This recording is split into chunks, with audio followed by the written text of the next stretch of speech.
The readings for this Sunday seem interesting to me. Perhaps it's my legal training, but I like to try and determine motivation. What motive does someone have in the scriptures, in the readings? So really I'm trying to get at what is their purpose? What are they trying to get at? So we start with the Book of Wisdom. And I'm sure the author of the Book of Wisdom is trying to convey something to us about faith. He's certainly trying to convey something to us about good and evil. And he says, the wicked say, so already we have one side being understood in their motivation, they're wicked. And the wicked say, let us beset the just one. So the just one's motivation is that they want to be just. Let us beset the just one because he is obnoxious to us. He sets himself against our doings. Well, duh, you're wicked. He's just. They're just. So they are clearly trying to help the people understand what's the difference between wicked and just. He reproaches us for transgressions of the law and charges us with violations of our training. And then they say, let us see whether his words be true. Now here we have a problem. You don't know whether his words or their words are true or not. How can you know that they're just or wicked if you don't know what's the truth? But it seems to me that that's the whole issue here, and I'll get to that in a bit. So they say, with revilement and torture, we will put him to the test to see whether his words be true. Now understand, we can read this as referring to Jesus. Clearly we see the parallels here between Jesus and the Pharisees. This is exactly what they did to him as he came proclaiming the truth. They reviled him, they tortured him physically, and put him to death. But the author of wisdom can't just be talking about that, because that would have been many, many, many years in the distance. He obviously is talking to the people of his time and beyond his time. So what is he trying to say there? Well, I think he is definitely referring to a situation that we find ourselves in today, in our culture of intolerance, in our culture of biases, where the way to respond to anything is by revilement. If they don't match your way of thinking, you revile them. We see this in the media all the time. So already we see a parallel with our own condition, but in a way the rest of it applies too. We're going to not only revile them, but torture them. Well, there are different kinds of torture, yes, not physical torture, but what happens so frequently now is that people drag in a person's friends, their family. They revile more than just the person, but everyone around that person. And they can certainly try to put them to death in the sense of ending whatever their purpose is, their career maybe, or their ministry or their mission. So we have something that really speaks to us, because what we are told is that the response of the just person is gentleness. So it's not to respond by reviling also. It is not to respond by attacking in turn.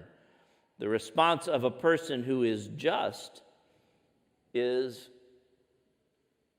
to be attacked, but to stand true to what they believe, their faith, the truth.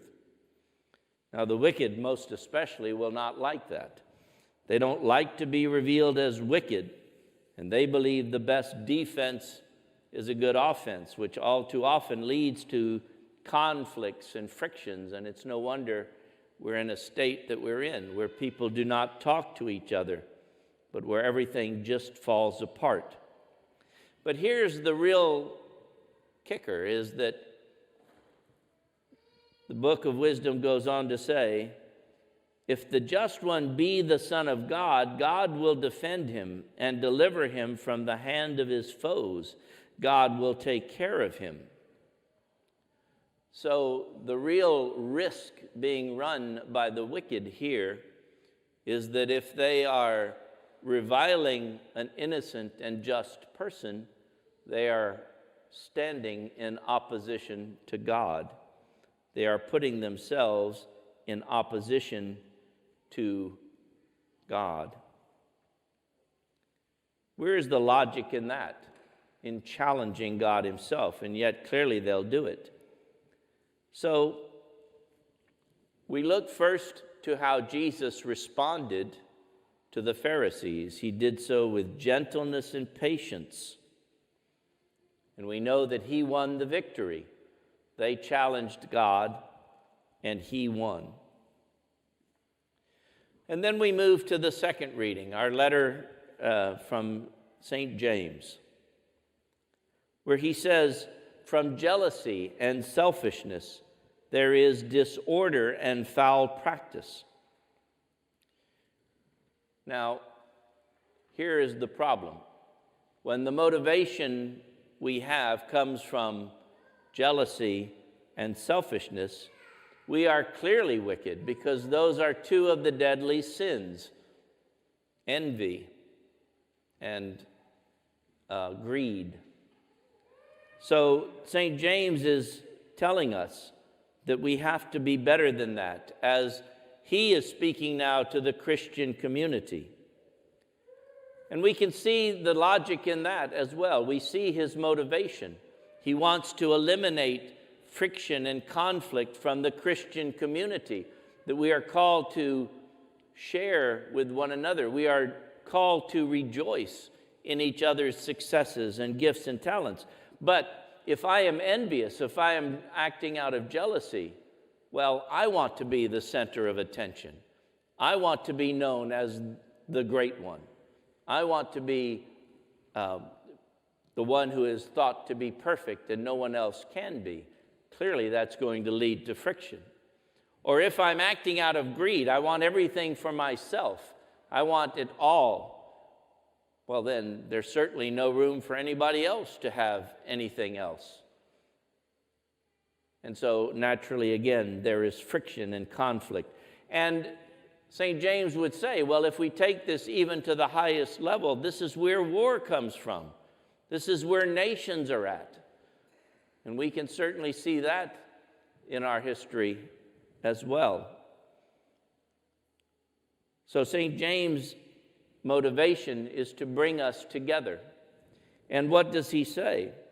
He says, wisdom from above is pure, peaceable, gentle, compliant, full of mercy and good fruits, without inconstancy or insincerity. Therefore, the contrast between the wicked and the good is clear. And St. James is also saying that that reality, that truth of whether we are wicked or good, will be revealed in our actions. If our actions are selfish, if our actions are motivated by jealousy, then bad things will be the result. But if our motivation is out of goodness, out of justice, out of love, out of compassion, then that will be seen in our actions, gentle, compliant, merciful, without inconstancy. We don't flip-flop, without insincerity. Well, I'll say it, but I don't mean it. Now we come to the gospel. And I have to admit, at first I was confused about the motivations of the parties involved in our gospel today. First of all, I was uncertain. Why would Jesus be telling his disciples in the middle of his mission, in the middle of his ministry of preaching the good news, that he was going to be handed over to men, he would be killed, and on the third day he would rise? Because they didn't understand the part about resurrection. It says so in the gospel. Why would they? Who had been risen from the dead? I mean, there were a couple of pseudo examples, but they certainly didn't understand the theological concept of resurrection as we do today. So this seems confusing to me, because what would be then the result? It's like a football coach telling his team, yep, we're going to lose the game. This is at halftime, by the way. He tells the team, we're going to lose the game, but there's going to be a real nice party afterwards, or something really good's going to come out of it, okay? The so-called moral victory, or, well, I mean, if you're a player, how do you hear that? I mean, you're not going to give your best effort, are you, for the rest of the game? Or it's like the CEO of a company saying, well, yeah, we're going to have to close our doors, we're going to have to shut down, but something better will come along after us, okay? If you're an employee of that company, what do you start to do, right? You start to look at your options. What am I going to do afterwards? Where am I going to go? What position will I take? That's where I finally came to the understanding of the disciples' motivations. They had just heard this. So, of course, they're talking about who's the greatest, Well, I know I'm going to have a position in the new place. I'm going to have my job secure. I'm going to be part of that. And obviously that led everybody to question whether they would or whether even that person would. So yes, they were talking about who would be following after. That was not quite as bad a motivation as I had originally thought, when I thought, well, they're just egotistical people and trying to prove themselves better than the other, working out of jealousy like St. James is talking about. But that also gave me an insight into what Jesus' motivation was in telling them this. First of all, he had to prepare them for that eventuality, because they had in their mind an idea of what the Messiah was about, what was going to happen to the Messiah, how he would achieve the ultimate victory, and that wasn't God's plan. It was going to happen. Everything in fulfillment of the scriptures was going to happen, but not the way they understood it. And so he had to begin getting them ready for that reality. And then, second of all, he is helping them to understand what the victory is about. And that's why he tells them, if you're going to follow me, if you're going to follow me into the kingdom, you have to serve others. You can't be talking about who's the greatest unless you want to talk about who's the most servant to everyone else. So he is giving them the pathway into that future which he is showing them. And it's not the way humans would think in those terms. No, I want to be better than everyone else. No, you have to be the servant to everyone else. And then also in his example, he takes a child, places the child in their midst, and says, you have to be like this child, innocent and accepting and loving and compassionate, because that's what children are. And more importantly, he is saying, here is a child that you need to accept. And in those times, children were non-entities. They weren't even considered in things. They weren't counted. And Jesus is saying, there will be times when people will be marginalized, will be outside of everyone else's circle and you have to be different.